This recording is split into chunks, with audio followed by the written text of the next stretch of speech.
Why don't you give me a sign? This is Corinna Jane. The leaves are trailing on that shore. It's not your problem, it's mine. With her brand new single, Give Me a Sign. Leads me to your door, while the world still spins. As featured on BBC Introducing. It's just the way it's gotta be.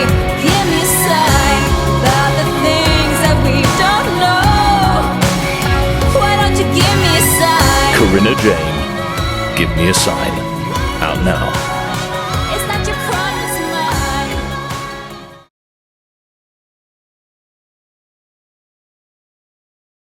Hello, I'm Sophia Jessica, and welcome to the Fan Carpet. Well, it's wonderful to speak to you. I did watch Sanderson, so I quite enjoyed that.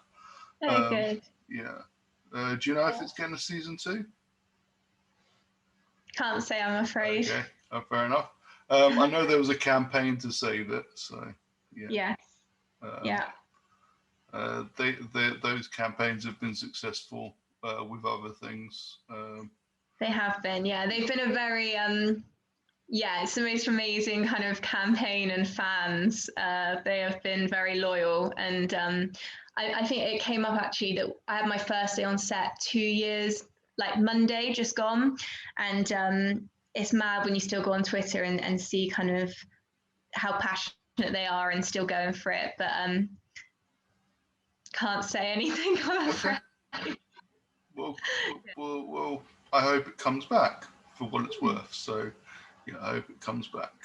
Yeah, I think Bridgerton actually helped kind of with Sanditon with that type of period drama, because I think what happened was because it was sold so much as a Jane Austen kind of period drama, and obviously that, you know, she did write 11 chapters and then it went on from there. It was quite risque and quite out there, and I think for Jane Austen fans it didn't feel very Jane Austen. But then kind of when Bridgerton came out and kind of that more that open element of a period drama and scenes you wouldn't have typically seen before, I think it's helped drive that audience that would suit kind of Sanditon and those different kind of period dramas. Cool. Yeah. Okay, excellent. I hope it comes back. I enjoyed Bridgerton too. Yeah. So, and that's getting a season 2. I think they're filming at the moment. Yeah. Yeah. Yeah, absolutely. Yeah. So cool. All right. So if we go back to the beginning, was there a defining moment for you to get into the film industry? Yeah, I think there was. I think I danced a lot when I was younger, and dance was kind of my first passion. And I think I got to an age where I was around 16, 17, and I had to kind of figure out what I was doing and where I would go and where I'd fit into any kind of industry and performing. And the thing I always loved the most about dance was the performance side of things. It was telling a character. And I remember I had this moment when I was training where they got me to do a monologue for my end of year show. And we were all kind of sat, and they asked for people to come up and audition. And I didn't, because for me, I wanted the solo, like I wanted to dance, like, you know. And anyway, they made me do it. So I got up and did this roller coaster monologue, and it's like something clicked. And it was kind of, I don't know, like when your shoulders go down, like it was that relief of that I could tell a character and give it everything without thinking about turning out my feet. How high can I get my leg? Like, I don't know, there was this element where it fulfilled me without a lot of the other things I'd done for so many years. And it's kind of that point really that I decided I wanted to put everything into acting. And I think mainly film and television. I think I love theatre, and it's kind of where I grew up as a child on the stage. But I think there's something about film and TV that's so, I don't know, it gives you so much. It's so openness. You know, when you watch a show, you feel like you're there with the characters. Whereas obviously with theatre, there's always that element where they're far away. You've got to give it more. Whereas you can be so honest in a performance with film and TV, and it, you know, you're really sharing something, which I love. Yeah, and not so much having to play to the back of the room when you're on stage. Exactly. You can be there in the moment. Yeah, it's very intimate. It's really intimate, I feel, film and TV. And I think it it helps people escape. I mean, both do theatre and film and TV, but you know, there's those shows that you always go back to. There's a guilty pleasures. There's so much that film and TV allows for, and that's what I really love about it. Excellent. So what was it about 40 Roots that enticed you to get involved and bring Lola to life in this way? Were you familiar with the short? So I wasn't actually. So I got in touch with Ella because so I'm a big, you know, I've kind of suffered with eating disorders well, since I was 4, in honesty. So it's kind of something that I've always spoken about. And I actually, around the same time as Film and Sanditon, made a short around eating disorders. And then I don't know why, I think it was a sponsored post she did, or it came up on my Instagram, or it might have been on my For You page. And I saw this thing about Faulty Roots, basically, and I went on it and I watched the short and I thought it was amazing, and I did feel that it was just something that hadn't been spoken about, and I hadn't seen a good portrayal of it on screen. So I just messaged her and said, you know, I don't know if it interests you at all. I've kind of got a production company. I'd love to read the script and just give you some thoughts at this stage, you know, if you're happy to. It's something that I've struggled with, so I'd love to kind of give it a read. And she was nice enough to say yes. And so I read it, and I read it literally within 2 hours. And I just fell in love with it. I just felt it was the most honest portrayal of being a teenager. You know, I was reading these pages and thinking, yep, that was me. Yeah, that's how I felt. And I don't know, it felt very universal. I could see that I could be sat in a cinema, I could be sat watching it and know that we'd all go, yeah, we all felt like this at some point. And it's a struggle we've all had. So I expressed how I felt about it, and she watched Sanditon and really enjoyed it, and you know, we got speaking about it, and I was lucky enough that she offered me the role, and then we went on to work together and cast the rest of the roles, and now continuing to work on it and kind of make it more than just a film, kind of talk about more the social impact side of it, and really get people talking about teen mental health and mental health in general. I mean, this is very much a film about teen mental health, but it goes without saying that, you know, it's a film just about mental health. It's universal. I just think, I mean, even I do it. I'm 24 now, and I look back and go, kids, teenagers, they kind of have it easy. They don't know what comes as being an adult, but that's all they've experienced. That's their first experiences of everything. As a kid, as a teen, it's their first time round, and that is the most stressful thing they've experienced, and they don't understand what they're going through. And it is difficult to speak to parents when you're a teenager. It's hard to feel that connection, and Faulty Roots just really, I don't know, touches all those bases. It really gets down. I'd say it's like they're trying to draw comparisons, and it's really hard to think of films or TV shows that I really feel have portrayed mental health truthfully and isn't, you know, a convoluted way of doing a love story or a kind of savior film or kind of solving mental health. That's what else Faulty Roots isn't. It's an analysis and a look at mental health without trying to solve it, without finding an answer, without, I don't know, a blame game, you know, kind of blaming anything. So yeah, that was a really long explanation, but that's how I came to look at playing Lola and the film itself and everything around it. Yeah. Awesome. So, I mean, you kind of touched on it. You kind of touched on it in that answer. But how do you relate to Lola, like as the character? Yeah, absolutely. So I think, like I said, that obviously it touches more on mental health, and mine was in particular eating disorders growing up. But I think it's the pressure of being a teenager. I think anyone can feel it, and I think I really felt like it. I felt quite outcasted at times as a teenager, and just not understanding yourself. Not that I always do now, but I didn't know who I was at 60. I thought I did, and you're so changeable, and you wake up and you don't know why you maybe don't feel great, or you don't know what you're going through. You don't have all the answers. And when I read that, I just, like I say, I really felt like I was reading a diary of myself, like I was reading my 16-year-old self written down, which was really great. And I always say this about Lola, and she knows I think it, but it's the only, like I say, it's the only piece of writing I've ever seen that's so authentic and so authentically written about teenagers and their mental health. Yeah. Absolutely. So having seen the short myself, and we've covered it on the fan carpet, the role of Lola is very different to Julia on Sanditon. Do you have any moments from the set of Sanditon that will stick with you for the rest of your career? Yeah, I think there's masses of moments. I mean, Sanditon's such a different role for me than anything else. It's such a massive cast, and we didn't have the most amount of screen time, but we were still an essential part. And to have been a character that was written by Jane Austen is incredible, and to have played that role for the first time on screen, I'll always remember. But it's such an ensemble cast. You really have to work together. And what was so lovely about Sanditon was that we all got on. We were a massive group. We weren't sat in our trailers after, cut. We were all sat in a circle on chairs, having a chat and playing games and kind of having a laugh. And I think that's what I always treasure, is knowing that you can be in a TV show with,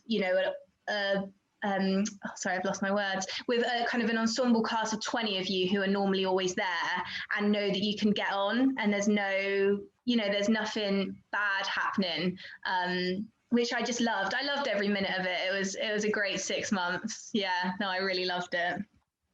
Cool. Yeah, it was awesome. Yeah, you've got, and there's such an incredible cast in that show. You've got like Chris Marshall, who I technically leads it, I suppose. But I mean, everybody. I mean, you even got Anne Reid there, and I mean, she's just a legend. So it's just incredible. Yeah, just incredible. Yeah. Yeah, genuinely. I think you learn so much from people, and you get to watch them and see them at work, and to have such a mixture of people, like, because you think we had these massive balls and kind of a dinner scene and stuff. Sorry, my puppy. And they're all to get to see them all individually work and spend time with them. And there's people that I adore as well, like Lizzie played Mrs. Griffiths, who was looking after us in the show. I mean, I remember watching Lizzie. I love The Office, and her being in I remember in the Christmas, actually that was really embarrassing. I remember Lizzie's first day on set, we were like connected on a trailer, and Molly, who plays Phillida Beaufort, was in the trailer with me. And I was like going off on one and showing her like the office scene that Lizzie was in, and I didn't realize she could hear me. And she heard me, and I was so embarrassed. But just everyone's a legend, like Kev as well. Yeah, everyone in that was just amazing, and I really looked up to, and it was just lovely to have worked with them and to made a show that so many fans really love and adore. Is great. Yeah, it was. Awesome. So as an actress, do you like being able to challenge yourself and go outside of your comfort zone? Yeah, absolutely. I think if I could pick, I mean, like I say with Lola, it's similar to how I was as a teenager, but obviously now I'm an adult. So going back into that and preparing and playing the role of a teenager is a big jump.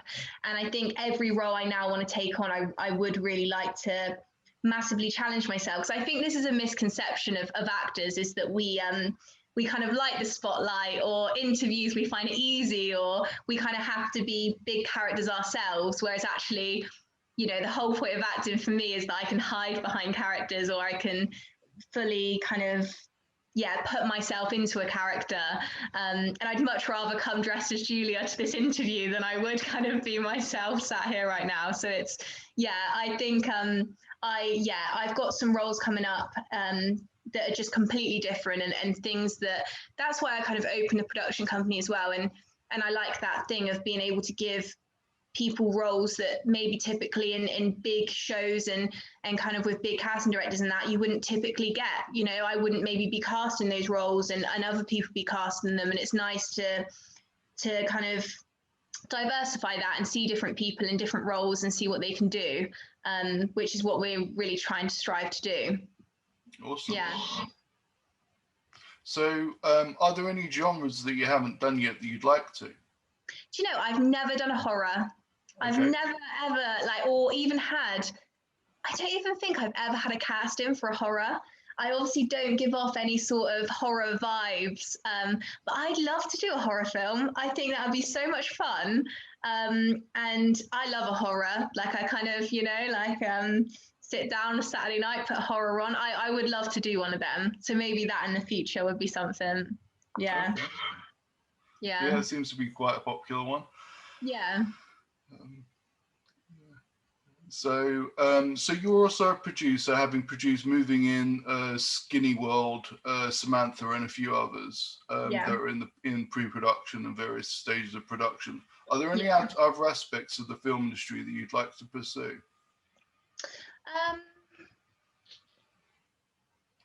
I don't know. I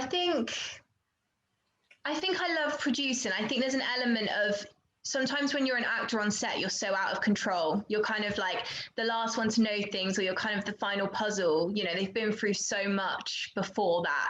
And I think being a producer is completely the opposite. It's kind of the long game. You know, it's not, you know, we've got something that we've been working on for 2.5 years and I still can't tell you when we're going to shoot it. Do you know what I mean? It really is there from the start. And that's what I love about producing, is being there, knowing what's going on. I would love, I know actors, we say this quite frequently, but I would love to kind of have, I don't know, kind of have the opportunity to direct, but I also understand that it's such a, you don't want to impede, because there's people who have, you know, trained to be directors and are incredible, but I would love the opportunity to kind of look at directing at some point if I had the opportunity. But I really do love acting and producing. There's always an element where whenever I'm on set, when it's like makeup and costume, I'm always like, oh, how cool would this be, to kind of be deciding what people get to wear or choosing the hairstyles and stuff like that. But I don't think I've got the delicacy or art side of things to be able to pull any of that off. Okay, fair enough. So in these unprecedented times, what are you looking forward to getting back to when it's, do you have any projects in the pipeline that you're looking forward to getting back to? Yeah, so we have 3 films that we had to put on hold. So we meant to start one in January, one in February, and one next week. So literally with Boris's announcement, we've now been able to set new dates. Because the thing is, we could have in a way made it work, but obviously they brought in the rule of not being able to travel for filming. So it meant that we had a film shooting in Liverpool, and we had another one in the Cotswolds, and then we had another one even further up north. So it just meant that we wouldn't have been able to be on set, and it would have been very difficult to get everyone there and make it safe. So we felt it was just best to postpone. So yeah, we've got 3 films, which I'm really excited. 2 of which I'm in and one I'm just producing. So yeah, I'm really excited for that, and all completely different. And I think just being able to be on set again and feel like you're doing something, I think it's so hard to motivate yourself when you don't have kind of a light at the end of the tunnel, which I think hopefully Boris kind of helped with on Monday. But also it's such a flip side, because also I don't want it rushed. You know, I don't want to come out of it and people then be put into another lockdown, or people's jobs be, you know, put on, you know, it's really difficult. So I feel like this hopefully is a nice slow progression, and yeah, I'm hoping we'll be able to get back on set in May, is what I'm hoping for. So yeah. Cool. Yeah. Yeah. He's doing the best he can, I guess. Yeah. With everything. I mean, this is unprecedented times. So yeah, absolutely. So who inspires you in the industry? I think for me, it's those people that aren't quite at the peak. They've just worked. I don't know how to explain it. That's so difficult. But I was actually having this conversation with a friend of mine the other day, and I said the 2 people right now who I'm so impressed by is Rosamund Pike. I think she's incredible. I mean, one of my favorite films, this is the thing when I got Sanderson, is I'm such a massive Jane Austen fan. You know, I've read most of her novels, and I love the Pride and Prejudice film with Keira Knightley, and weirdly 2 of my favorite actresses were in that. So Rosamund Pike, I feel like she's just had the most amazing career. I feel like she's had so many different opportunities, but isn't ever at a point where you'd think she's at her peak, can't get better. What roles, you know, she'll always be known for that role. I could list 10 roles that she's done, and I just feel like she's continuing. I know she's just had a film come out called I Care a Lot, and it's just incredible. And I feel like she's just constantly, as she's getting older, she's kind of, I don't know, having better opportunities, more kind of diverse opportunities. I feel like it's, you know, Gone Girl did a lot, I think. to change that perception of her as an actress.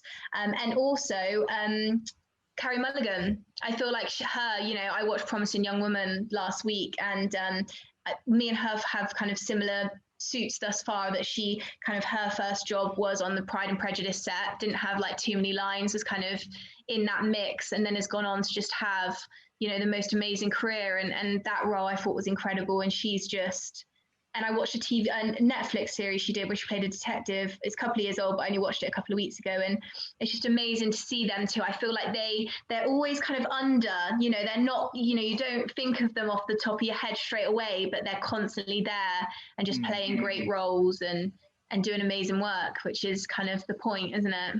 Yeah, absolutely. Yeah, both incredible actresses, and both homegrown. So that's exactly. Really cool. And yeah, it kind of, I mean, with Rosamund, it kind of, the way her career's gone, it just kind of like puts a nail in the coffin of the Bond girl curse.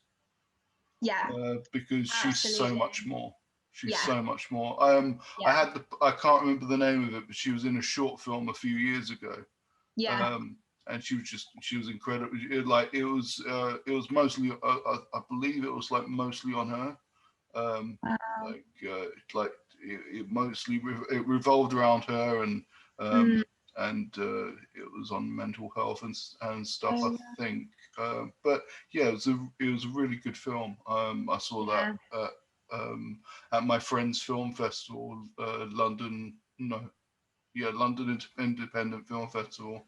Oh wow! I saw it during that. So it was cool. She is incredible, and I think the way I think they're exactly like the people I was talking about, where it's about the character, it's about kind of delving into that, and the roles they play are so character driven, which is, I think, what I would strive to go for in the future, definitely. Yeah. Awesome.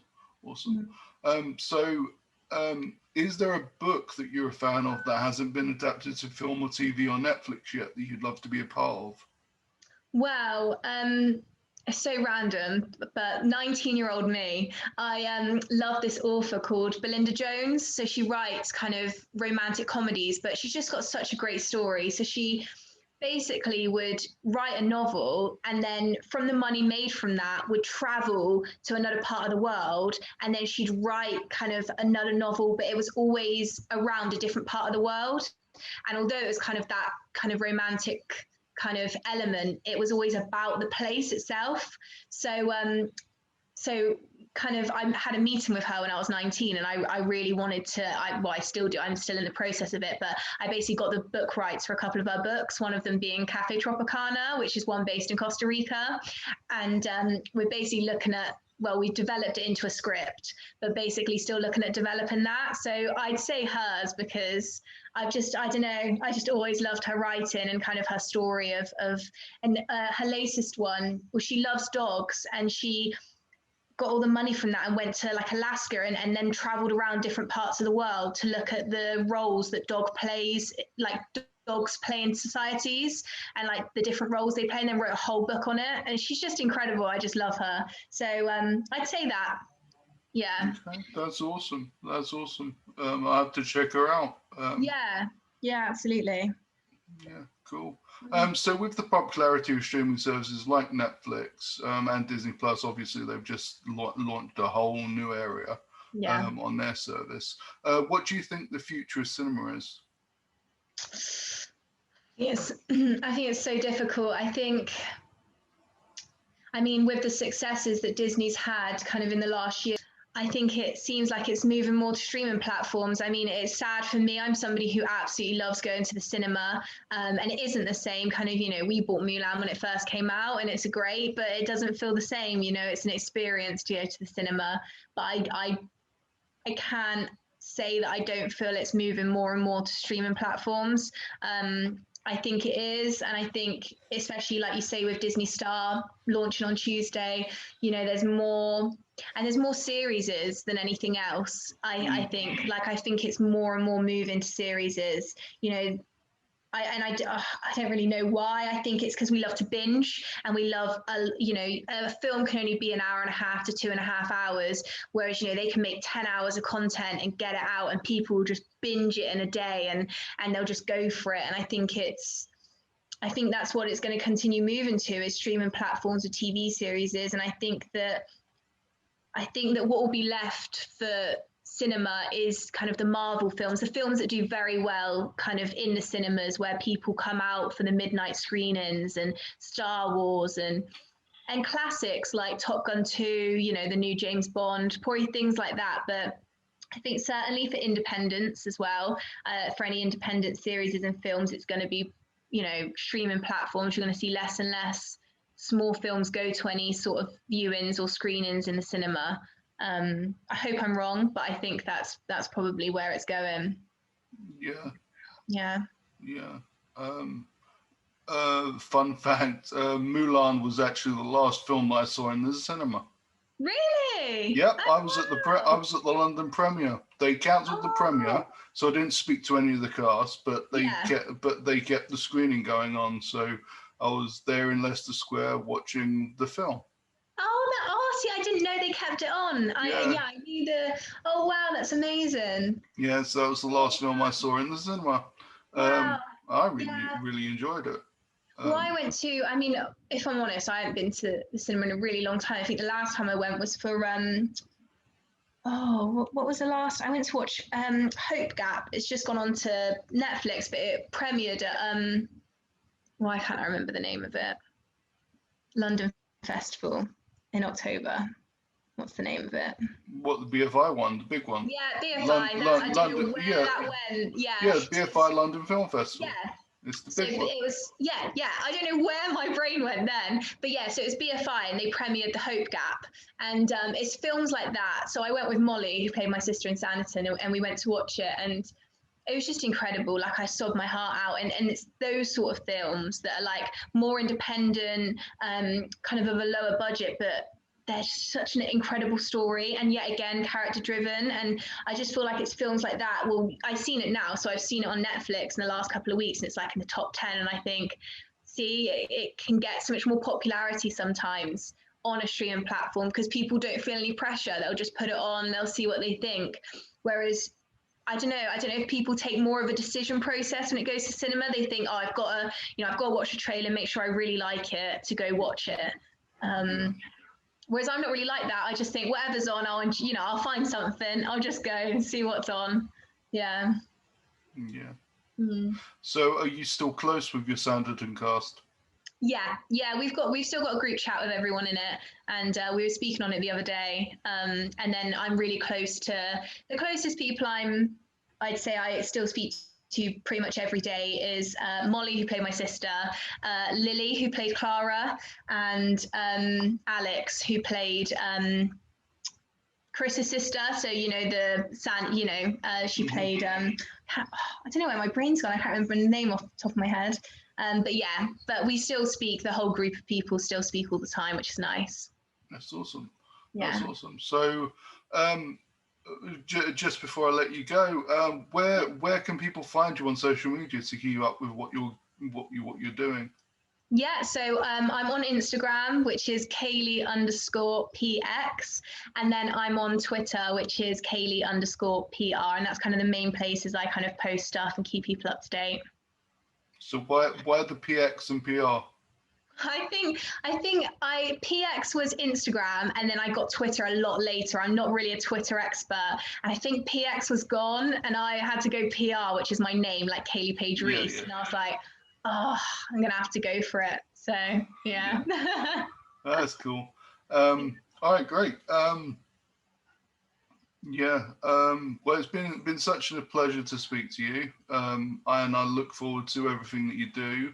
And I'll keep an eye out for your reach, because obviously we've been covering that and following the production, and I'm good friends with your director, your writer and director, Ella, and the executive producers that just came on board, the Shakespeares. So yeah, they're amazing.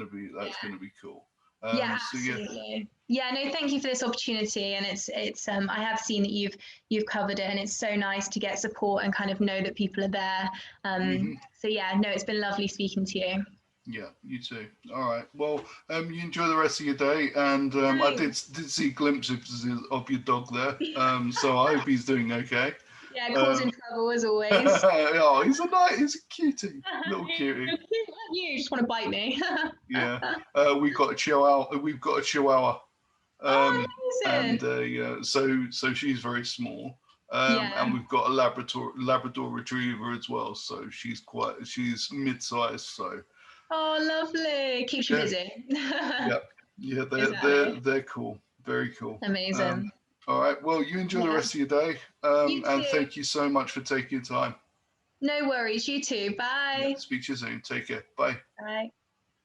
Thank you for watching The Fan Carpet. Please follow us on Facebook, Twitter and Instagram for more content next time.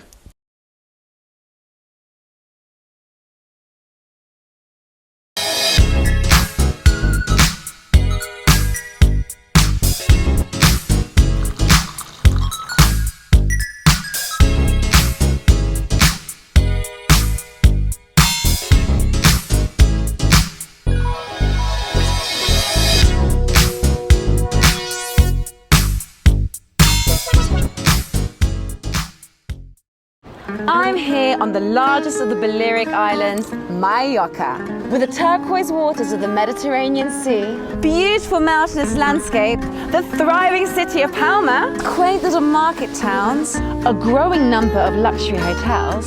It's no surprise that the likes of Audrey Hepburn and Elizabeth Taylor like to holiday here. So come and join me as I take you round Mallorca.